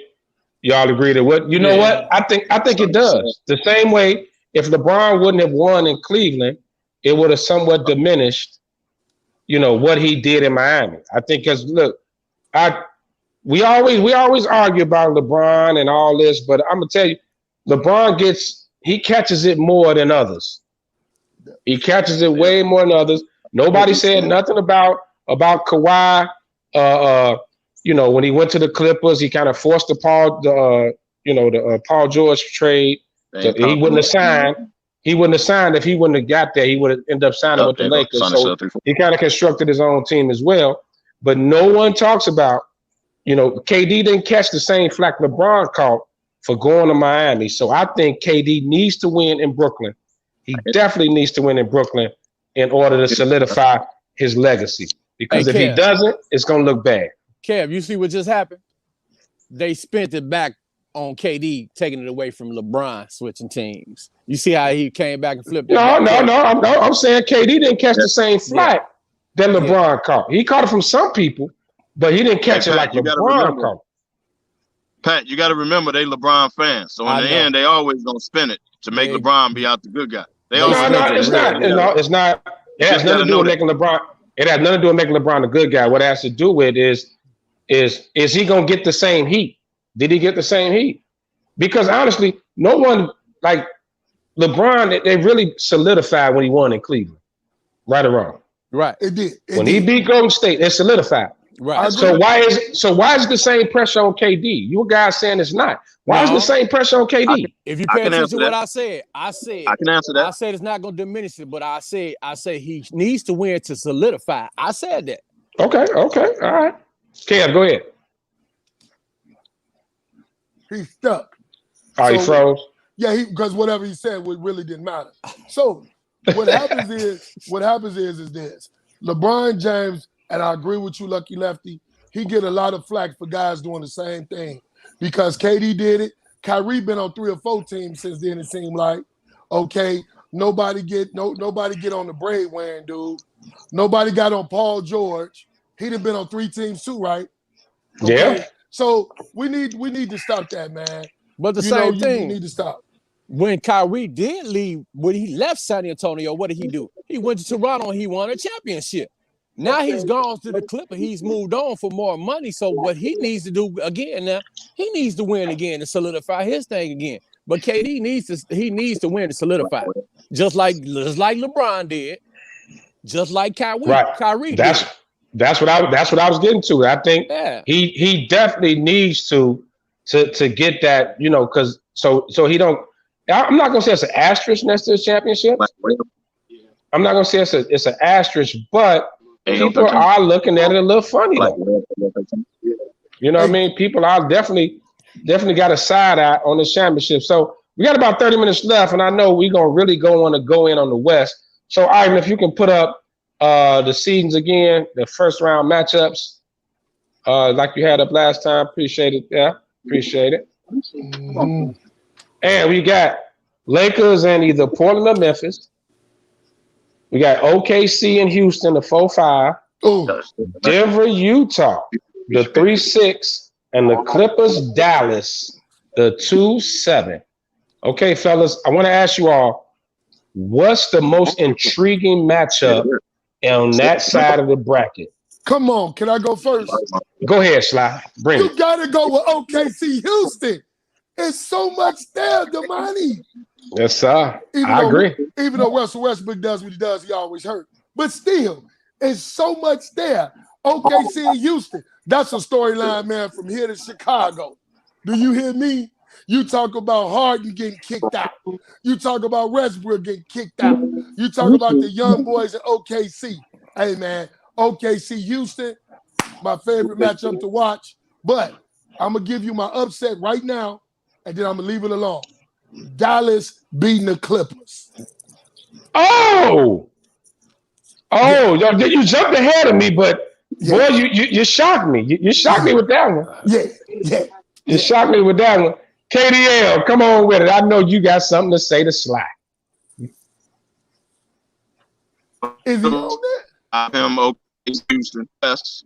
Out of the West, I give him OKC in Houston. That's going to be intriguing. Although I think he's on the first 2 games, and that hurts Houston. But Clippers, Dallas. I'm going to run this by y'all again. Clippers, Dallas. Interesting. Yes, the Clippers are the favorites. Yes, the Clippers should win. But Dallas is going to give them a run for their money, man. Just like people are saying Portland is going to give the Lakers a run for their money. No. That's the same way. We're gonna get to that. We're gonna definitely get to that. Okay, but I think the same way. That's gonna be an intriguing series, man. Luke is the Don. That dude is good. And him, Porzingis, they got shooters. Like, they're gonna get the Clippers. Watch out for that series, man. Watch out for that series. Mm-hmm. PG, what you got? Hey, man, I think we all agree. OKC and Houston is the matchup to really watch right now. Chris Paul is really playing lights out over there. Them young boys is balling. And to go against the team who let go of him to get that other dude, it's going to be an interesting matchup. And like Sly said, you better watch that Clippers and Dallas game, man, because Dallas been balling, man. Dallas been balling. With Porzingis shooting the way he shoot and them other cats on the wing hitting too. And who can not say the man's name? Luka. Luka is a beast. Luka, baby. Luka is a beast, baby. So, well, you know what? I gotta agree. I think Houston, OKC would have been a little more interesting if Westbrook was playing. I think he's out for the series, right? If I'm not mistaken, I think he's out. First couple of games. First couple of games, he's out. But is Schroeder back with OKC? I think Schroeder. Yeah, he just got back. He just got back, right? So it's gonna be interesting because OKC really played well in the bubble, surprisingly. And you know, we don't give Chris Paul, and I admit I was never a Chris Paul fan. I actually, you know, I used to call him overrated, but seeing what he did and what he's doing with this OKC team. I got a whole new perspective on Chris Paul, man. I gotta give him his props. So I'm wondering.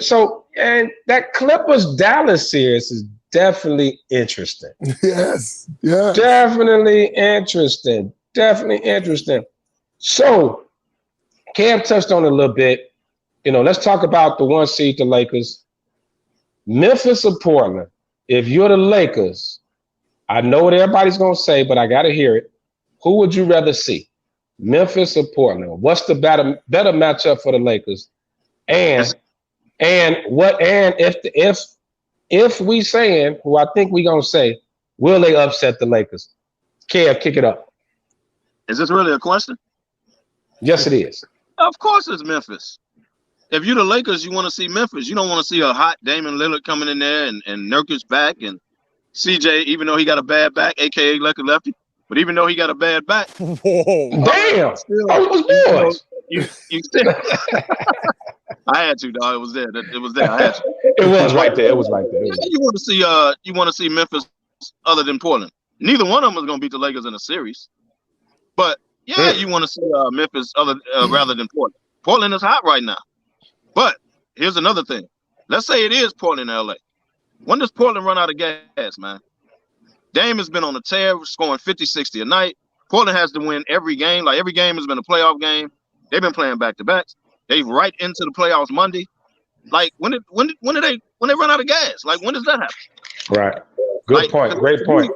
Come on, PG. Come on, PG, real quick. What you got? Kev hit it on the head. Who do you want to see? You definitely want to see Memphis. You don't want to see Portland because Portland guards give the Lakers guards the flux. Every game they get the flux.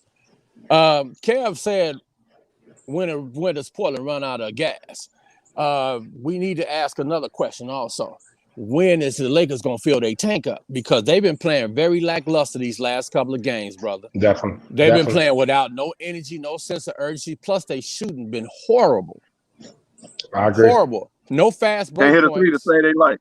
No fast break points. The other night they played who they played? The Rockets, I think they played. They only had 10 fast break points. How can you win a game off 10 fast break points, bro? Right. That means you're walking the ball down every time. Hey, Pat, they can't hit a three before me and you right now. That's true. That's before fact. Sly. Before Those Sly. are fact.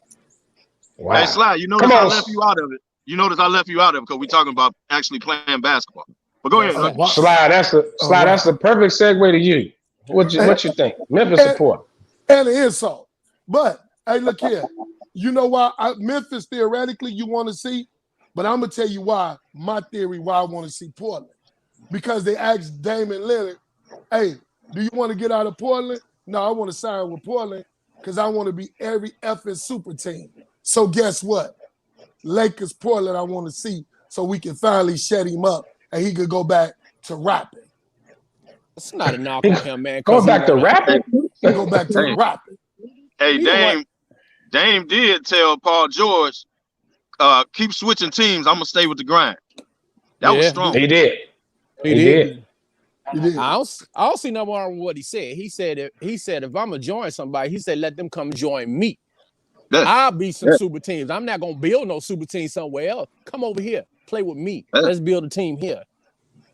So what would it mean for? So with that being said, what would it mean for Dame's career if he never wins a title? I mean, he gonna be who he is. He gonna be Charles. What does it mean? I mean, he gonna be Charles Barkley. No, he hell just of a player without a grade. He gonna be like Will Chamberlain.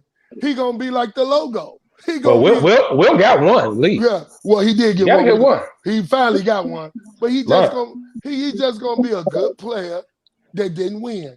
AKA Charles Barkley.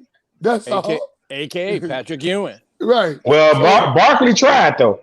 Yeah, Barkley was close with Phoenix. Barkley tried. What a second. But it's a chance that Dame may never see the finals. Staying in Portland.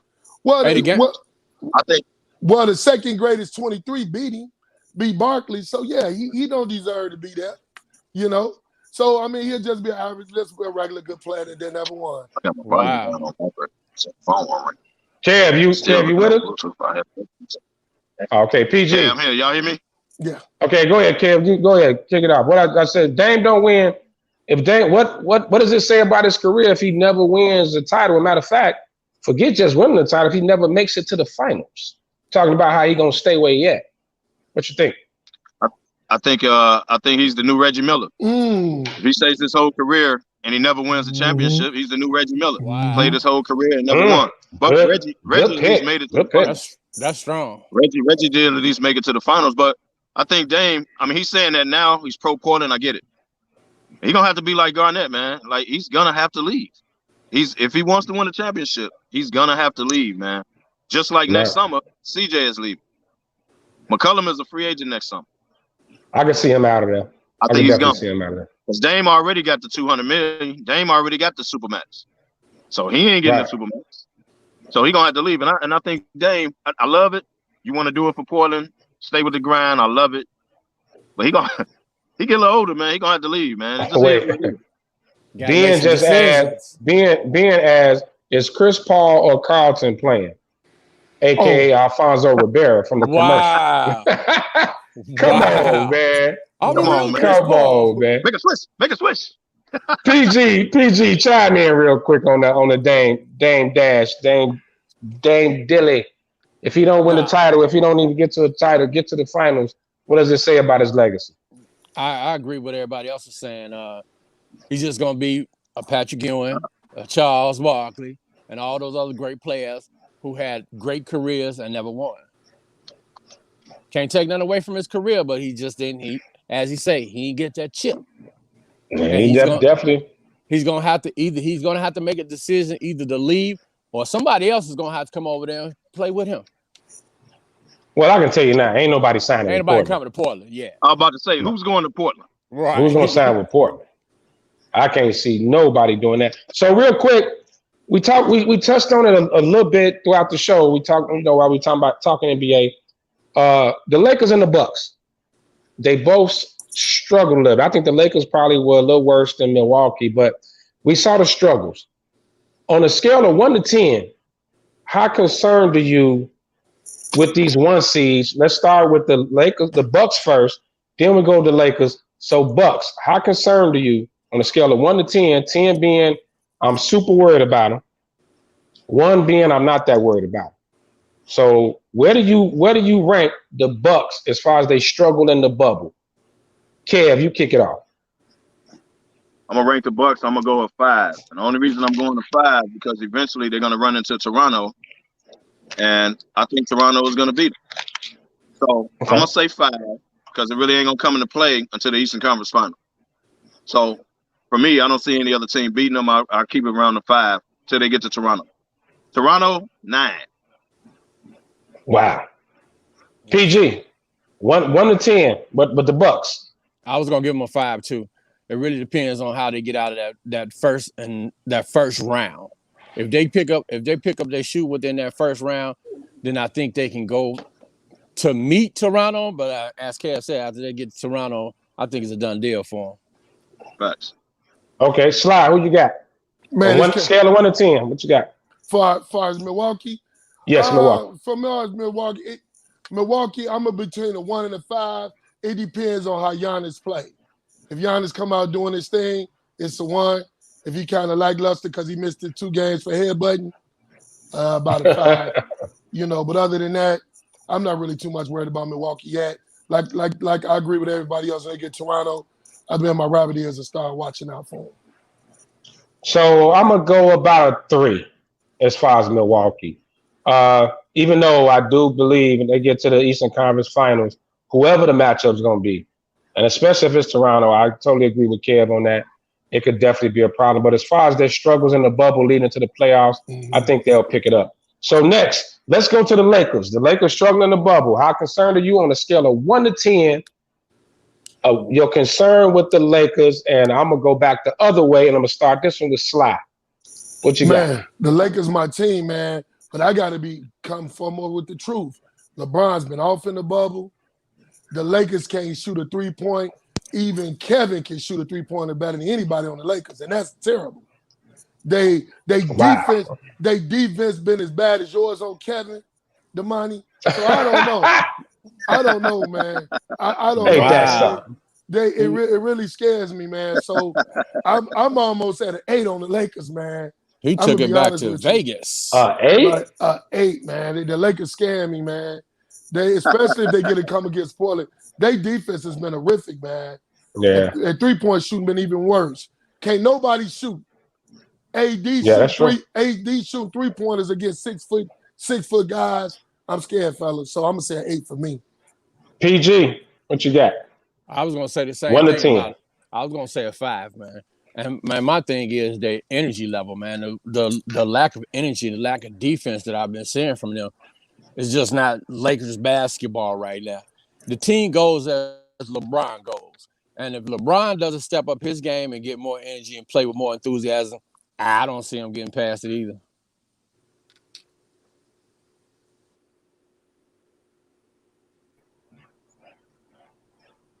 Yeah, I'm back. Oh, there you go. Yeah, I'm back. Okay, so you said you about an 8, same as Sly, huh? No, I said 5. Oh, you only a 5 on the Lakers, huh? I'm surprised. Well, they still got Sly's boy LBJ. You know what I'm saying? Until you knock him out, he's always got it. There's always a chance. Okay, KDL, 1 to 10 with the Lakers. Well, everybody knows I picked the Lakers to win it. I think they will in the long run. I think it's going to be a tough road. But to be honest, I'm at a 7 or 8. They can't shoot a 3 to save their life. Their defense is terrible. Any guard comes in and just kills them. Lowry went off on him. TJ Warren, who's really not a guard, but he really is, he went off on him. Dame is going to kill him. The only reason CJ is not because his back is messed up. So Morant will kill him. Like they can't guard guards, and I know Rondo will be back. Like I think second round or something like that. He's there for Second defense round, only, without Bradley. So I just think, and the other guards KCP can't play defense. Deion Waiters can't play defense. J.R. Smith can't play defense. Like they don't have a defensive stopper. So guards kills them. And then when your guards killing, it causes your big man to step up, and now they get layups. So they scare me, but I still got faith in them because at the end of the day, LeBron and AD is impossible to guard in a 7-game series. And I think it's going to just come down to that. They're going to have to be Superman and win it. But Okay. With that being said, real quick, and let's do it fast.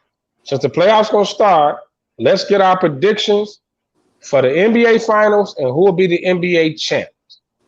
Let's get our finals prediction, East and West, and who will win it.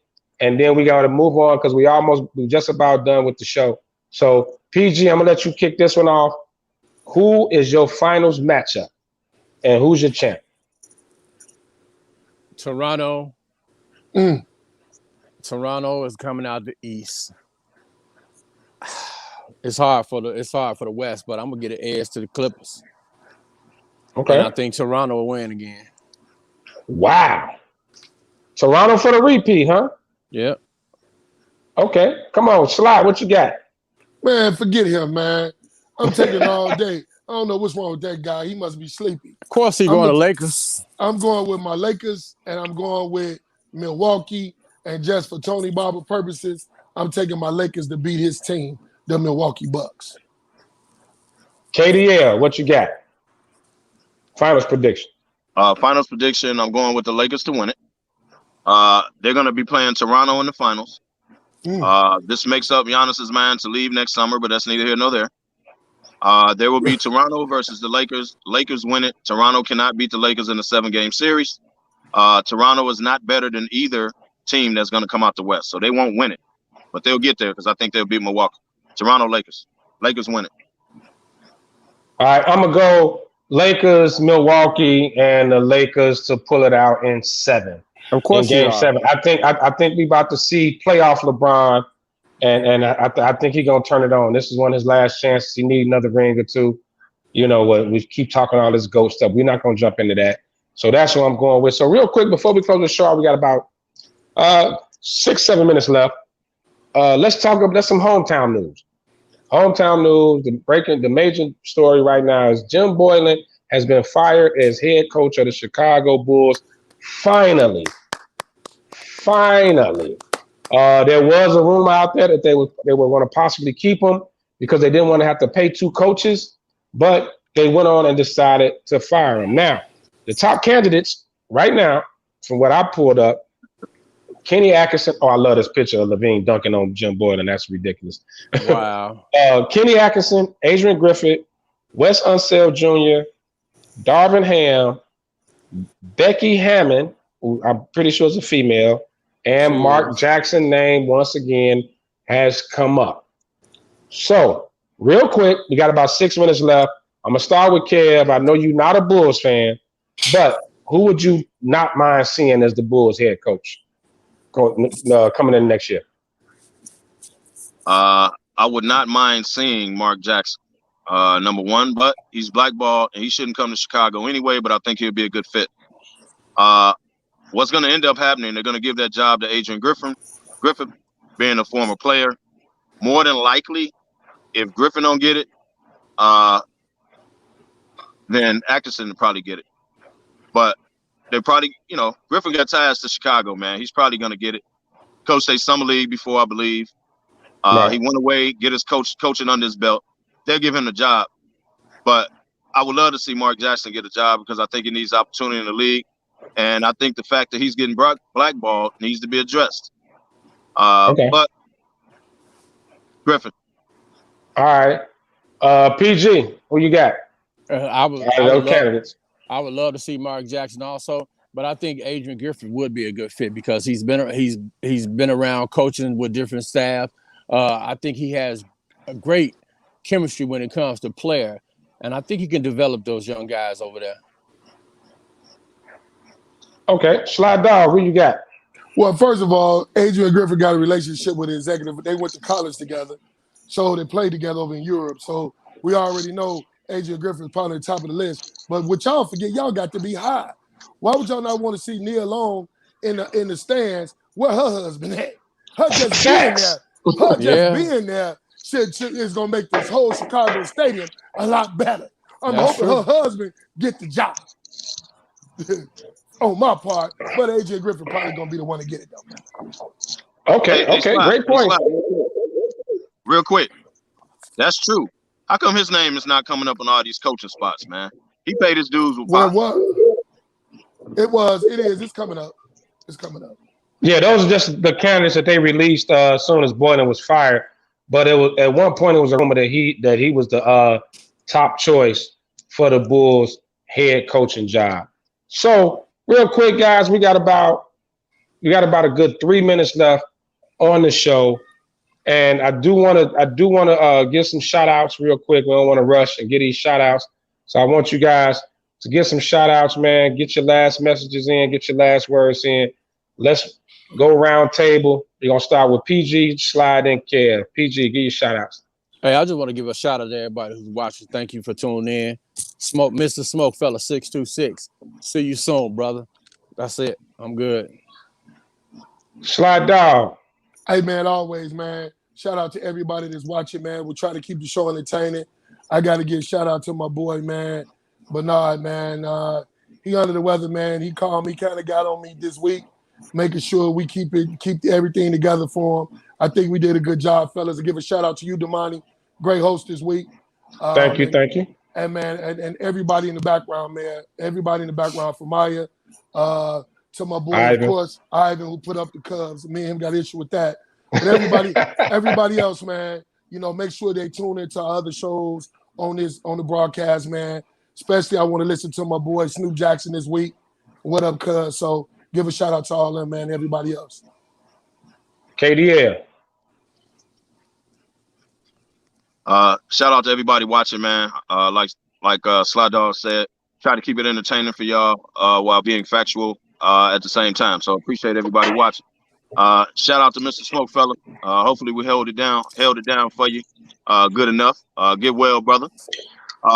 Shout out to the St. Louis Cardinals. Would y'all go sit down somewhere? Please. We don't stop canceling series and having teams come to town and can't play. Go sit down, please, and thank you. See ya. Hey, I got one more shout out to Kev Prop Man in the background who keeps saying somebody's a bum. Thank you. Right. Shout out to Gandy for the props today. Right. And real quick, man, I want to give a shout out my man Lex. I saw him last night. They just released a cigar, the Breaks. Man, I'm definitely gonna smoke this today. But I wanted to give you a shout out on the show, man. Congratulations and much success to you, brother, man. You're really doing your thing. And you can find these cigars, the Breaks, there at Rucker's Cigar Lounge, 11869 South Vincennes. You can find them there, and I'm pretty sure he has a website or something. We'll get that soon, and he's going to be on the show pretty soon as well. But congratulations, man. Black-owned cigar brand. To all Bernard Terrell, all you brothers out here doing your thing with the cigars. We appreciate you. Keep tuning in. Don't forget about Black 7. Black 7, definitely Black 7, man. You brothers definitely doing your thing as well. And we appreciate you. Shout out to all the cigar groups, Guerrilla Smokers. Happy birthday to my man Elwan. 45th birthday today, man. Happy birthday, brother.